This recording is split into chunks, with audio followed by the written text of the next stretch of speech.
Thanks for watching. Don't forget to like, comment, share and subscribe to Mufti Tariq Masood, famous scholar. اس طرح کی دوسری بات یہ جو میں نے بتایا توکل کی غلط ڈیفینیشن. ہمارے ہاں بہت معذرت کے ساتھ بہت سے دینداروں کو دیکھا ہے ان لاجیکل کام زیادہ کرتے ہیں. ایسا کام کریں گے جس کی کوئی سینس نہیں ہوگی. بولیں گے اصل تو نتیجہ کس کے ہاتھ میں ہے بھائی؟ اللہ کے ہاتھ. الٹے کام کرے گا. ڈاکٹر نے بتایا ہے کہ آپ کا کولیسٹرول لیول اس اسٹیج تک پہنچ چکا ہے, اگر آپ نے پرہیز نہیں کیا تو آپ کسی بھی وقت ایک دھماکے کے ساتھ پھٹ سکتے ہیں. صبح پھر انڈے کھا رہا ہوگا, پراٹھے کھا رہا ہوگا, دیسی گھی پی رہا ہوگا. بھائی موت زندگی تو کس کے ہاتھ میں ہے؟ یہ بے دین لوگ یہ باتیں نہیں کرتے. وہ تو یہی کریں گے ابے بھائی تمیز سے چلو ڈاکٹر. ان کا تو اللہ پر ایمان ہی نہیں ہے نا. ٹھیک ہے نا. میں ان کی تعریف نہیں کر رہا کہ وہ صحیح کرتے ہیں, ان کی سوچ بھی غلط ہے.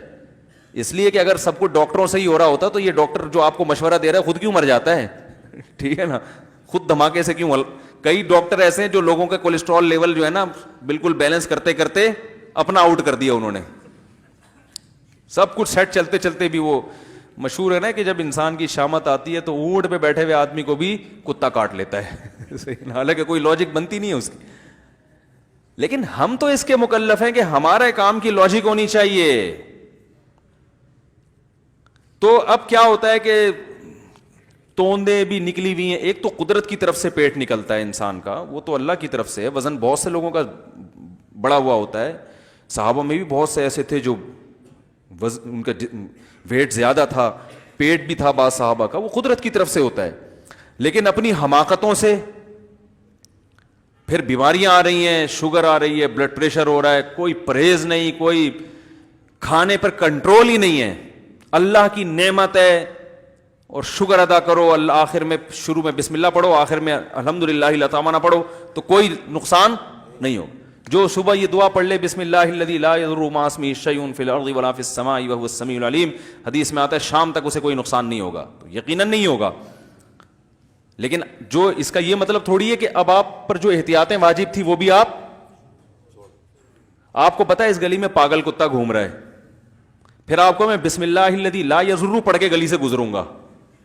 اگر کوئی اور گلی نہیں ہے گزرنے کے لیے, ٹھیک ہے نا, پھر تو چلو بھائی کوئی اور آپشن نہیں ہے, تو اب نقصان کا پورا اندیشہ ہے, تو اب میرے پاس کوئی آپشن نہیں ہے, تو چلو نبی نے جو دعا بتائی ہے وہ پڑھوں گا. اللہ کی رحمت سے امید ہے انشاءاللہ میری بچت ہو جائے گی. مجھے گزرنا بھی لازمی ہے اور کتا بھی ادھر ہے اور کوئی میرے پاس آپشن ہے نہیں.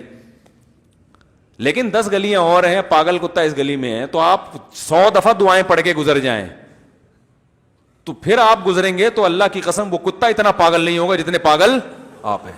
لوگوں کو چاہیے کہ آپ سے بچیں. وہ آپ نے کسی کو کاٹ لیا نا تو کوئی ٹیکا کام نہیں آئے. اس پاگل کتے نے کاٹ لیا تو اس کے ٹیکے ہیں. آپ اگر کاٹ لو گے, حقیقت بتا رہا ہوں, وہ نہیں بچے گا پھر, کیونکہ آپ اس سے بڑے پاگل ہو. اس کو تو عقل نہیں ہے نا, آپ میں تو عقل ہے. جو ہمارے جو لوگ دین کی طرف منسوب ہیں وہ دلائل دیتے ہیں معجزوں کی, کرامتوں کے جو واقعات ہوئے. کہتے ہیں 313 کا مقابلہ جب 1000 سے ہو گیا, اس کے کوئی اسباب تھے بدر میں؟ 313 کو اللہ نے 1000 پر فتح دی دی. بھائی یہ اسباب سے نہیں ہوتا کچھ, ہوتا کس سے ہے؟ اللہ سے ہوتا ہے. 313 دیکھو, نوح علیہ السلام کے دور میں کوئی کشتی مشتی کوئی پانی کہیں بھی نہیں تھا, لیکن اللہ نے کیا کر دیا؟ کوئی محکمہ موسمیات والوں نے اعلان بھی نہیں کیا تھا بارش ہونے والی ہے, اچانک بادل آئے, پوری قوم تباہ ہو گئی. بھائی اللہ نے جب بچانا ہوگا بچائے گا, جب رکھنا ہوگا رکھے گا. جب مصیبت آئے گی تو اونٹ پہ بھی بیٹھ جائیں گے تو کتا کاٹ لے گا. تو کیا ضرورت ہے کتے سے بچنے کی؟ یہ تو کتا پن ہو گیا نا کہ جو ہے آپ بلا وجہ کتے سے بچنے کی کوشش کر رہے ہو. تو اب ان لاجیکل کام, حالانکہ نبی صلی اللہ علیہ وسلم کی سیرت میں معجزات کم ہیں, بہت کم ہیں. آپ کی جو سیرت ہے نا 23 سالہ دور نبوت اٹھا کے دیں گے, ہر کام کے پیچھے کوئی لاجک ہے. گراؤنڈ ریئلٹی کو سامنے رکھا گیا. جہاں لڑنا مفید نہیں تھا وہاں لڑائی کو ٹالا گیا. جہاں لڑنا مفید تھا مگر لڑنے کی طاقت نہیں تھی وہاں بھی جنگ کو ٹالا گیا. بھائی ضروری تو ہے مگر پاور نہیں ہے تو کیسے لڑیں گے؟ سمجھ رہے ہیں کیسے لڑیں گے؟ جہاں لڑائی کے علاوہ کوئی چارہ نہیں تھا کہ بھائی اب کمزور ہیں مگر اگر نہیں لڑے تو اس سے بھی جائیں گے، تو اب مرتا کیا نہ کرتا بھائی، تو وہاں پھر لڑا گیا. یعنی ہر چیز گراؤنڈ ریئلٹی کو دیکھ کر، اسباب کو دیکھ کر ہو رہی ہے، کوئی جذباتی فیصلہ نہیں ہو رہا. ایک گراؤنڈ ریئلٹی ہے کہ جو سردار ہوتا ہے نا قوم کا، بڑا ہوتا ہے، وہ عزت مانگتا ہے کہ نہیں ہے؟ خالد ابن ولید رضی اللہ تعالی عنہ، انہوں نے غزوہ احد میں مسلمانوں کو کتنا بڑا نقصان پہنچایا کہ نہیں پہنچایا؟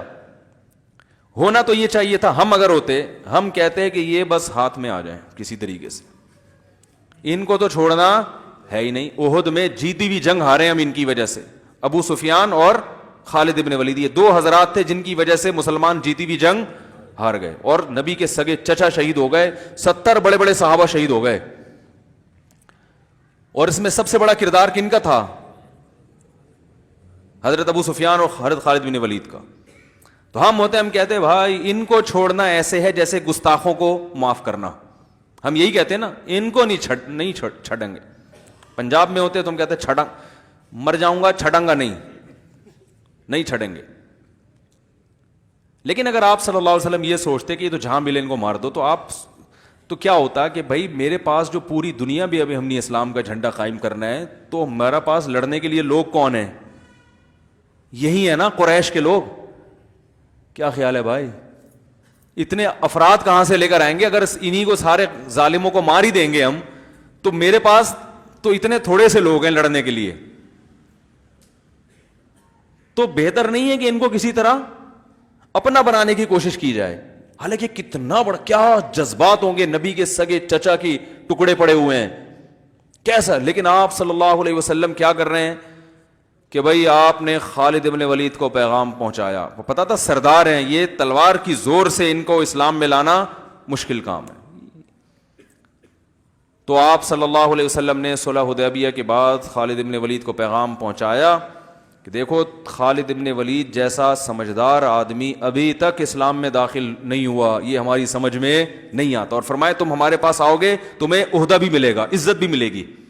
کیونکہ سردار کو یہ ڈر ہوتا ہے کہ اگر میں نے ان کا مذہب قبول کر لیا تو ایسا نہ ہو میری بے عزتی ہو، مجھے تانے ملیں کہ یار ہر آدمی کہے بھائی ٹھیک ہے اسلام تو قبول کر لیا، لیکن نبی کے سگے چچا کا خون سے تو تمہارے ہاتھ رنگین ہوئے ہیں نا، یعنی تمہاری وجہ سے قتل ہوا نا. کوئی اپنے باپ کا حوالہ دے گا کہ میرے باپ کو تم نے مارا، کوئی اپنے بھائی کا حوالہ دے گا میرا بھائی تمہاری وجہ سے. تو ممکن ہے مجھے غلام بنا کے رکھ لیا جائے. اور ایک آدمی جب ایک مقام تک پہنچتا ہے، آرمی میں ایسا ہوتا ہے نا کہ جونیئر کو چیف بنا دیا جائے تو سینئر استعفیٰ دے دیتے ہیں کہ یار جو ہمیں ہمیشہ سلوٹ کرتا رہا ہم اس کو کیسے سلوٹ کریں. انسانی فطرت ہے، یہ نیچر ہے. سمجھ رہے کہ نہیں سمجھ رہے بھائی؟ جو ہمیں آج تک سلوٹ کرتا رہا ہے، اب ہم اس کو کیسے سلوٹ کریں؟ تو آرمی کے جتنے سینئر آفیسر ہیں اکثر کیا کرتے ہیں؟ ریزائن دے دیتے ہیں. تو یہ انسان کی ایک نیچر ہے. تو نبی صلی اللہ علیہ وسلم کو یہ تھا کہ خالد بن ولید کے ذہن میں یہ خیال آ سکتا ہے، تو آپ نے فرمایا کہ ایسا نہیں ہے. اب ہم ہوتے تو فتویٰ لگا دیتے یہ تو لالچ دی جا رہی ہے اسلام میں لانے کے لیے، ہیں بھائی؟ کیا خیال ہے؟ عہدے کا اسلام قبول کرنا ہے تو بھائی اللہ کے لیے کرو، عہدے کا کیا؟ عہدہ نہیں ملے گا، عہدہ نہیں ہوتا ہمارے یہاں. ہماری مرضی، ہم تمہیں کہیں چوکیدار لگا دیں یا بس کا ڈرائیور بنا دیں، ہماری مرضی ہے، تو ہماری مرضی ہے. لیکن نبی صلی اللہ علیہ وسلم کیا فرما رہے ہیں؟ بھائی تمہیں عزت اسی طرح ملے گی. اس لیے کہ آپ چاہ رہے ہیں کہ ایک دفعہ آ جائے نا، ممکن ہے تھوڑی سی لالچ دے کے بلاؤ، لیکن آ جائیں گے نا، کچھ دن ہمارے ساتھ ماحول میں رہیں گے تو اسلام میں خود اتنی اٹریکشن ہے کہ ان میں اخلاص پیدا ہو جائے گا. یہ عہدے سب قربان کر دیں گے، دفعہ آنے دو، غلط فہمی ہے. تو یہ گراؤنڈ ریئلٹی کو دیکھ کر فیصلہ ہو رہا ہے کہ نہیں ہو رہا؟ اب بتاؤ ہم ہوتے ہم کہتے آنے دو ذرا، کہتے آن دے. تو وہ خالد ابن ولید رضی اللہ تعالیٰ عنہ سے 2 جنگیں ہو چکی ہیں، اس میں وہ ان کو ایمان کی توفیق نہیں ہوئی. اس جملے نے ان کو اسلام کی طرف مائل کر دیا. سردار آدمی تو پھر ایسا ہی ہوتا ہے نا، جو خاندانی سردار ہوتے ہیں وہ ایسے ہی ہوتے ہیں. تو آ گئے، اسلام قبول کیا، ان کو کمانڈر بنا دیا آپ نے. لیکن شروع میں تو کمانڈر، اس کے بعد آپ میں اتنا اخلاص پیدا ہوا ہے کہ آپ کہتے تھے کہ میں ہمیشہ امیر بن کے لڑا ہوں. حضرت عمر نے نا جیسے ہی دور حکومت آیا حضرت خالد ابن ولید کو معزول کر دیا. اور بولا عام سپاہیوں کی طرح لڑو گے امیر نہیں بنو گے. انہوں نے فرمایا کوئی بات نہیں, مزہ آئے گا, پہلے کمانڈر بن کے لڑتا تھا, اب سپاہی بن کے لڑوں گا. کیا خیال ہے؟ ورنہ کسی کمانڈر کو معزول کر دو, سپاہی بنا دو, بڑا غضبناک ہوتا ہے وہ. اور وہ کمانڈر جس کو نبی نے کمانڈر بنایا ہو, وہ کہہ سکتے تھے مجھے محمد صلی اللہ علیہ وسلم نے کمانڈر بنایا, مجھے ابو بکر نے کمانڈر بنایا, اور مجھے سیف اللہ, اللہ کی تلوار کا خطاب دیا, اے عمر قرآن حدیث کی روشنی میں آپ مجھے معزول. کیا خیال ہے؟ قرآن حدیث کی روشنی میں آپ مجھے معزول نہیں کر سکتے. قرآن سے تو یہی پتہ چلتا ہے, حدیث سے تو یہی پتہ چلتا ہے, کیونکہ حدیث میں آتا ہے سیف اللہ, اللہ کی تلوار, اور ہمیشہ آپ نے مجھے کمانڈر بنایا, تو آپ کیسے کر سکتے ہیں؟ حضرت عمر نے سب سے پہلا کام ہی یہی کیا, جیسے ہی خلیفہ بنے سب سے پہلے خالد بن ولید کو معزول. لوگوں نے کہا کیوں بھائی؟ کہہ رہے ہیں کوئی غلطی بھی نہیں کی انہوں نے, وہ ویسے ہی کہا لوگ یہ سمجھ رہے ہیں ان کی وجہ سے فتح ہو رہی ہے. اسلام کی طرف تو اب لوگوں کی توجہ جائے نہیں, شخصیت پرستی آ رہی ہے, شخصیت پرستی برداشت نہیں ہوگی, معزول کیا ان کو. تو یہ اخلاص پیدا ہوا نا خالد بن ولید, ورنہ کمانڈر جو اتنے عرصے سے رہا ہو اس کو عام سپاہی بنا کے لڑانا آسان نہیں ہوتا. تو ہم نبی کی سیرت میں دیکھتے ہیں ہر کام ایک سوچ کے ہو رہا ہے, ایک طریقے سے ہو رہا ہے. مفتی طارق مسعود صاحب کے بیانات سننے کے لیے youtube.com/مفتی طارق مسعود کو سبسکرائب کریں, اور اگر آپ لائیو ویڈیو کو کبھی بھی مس نہیں کرنا چاہتے ہیں تو سبسکرائب کرنے کے بعد بیل آئیکن پہ کلک کرنا مت بھولیں. جزاک اللہ.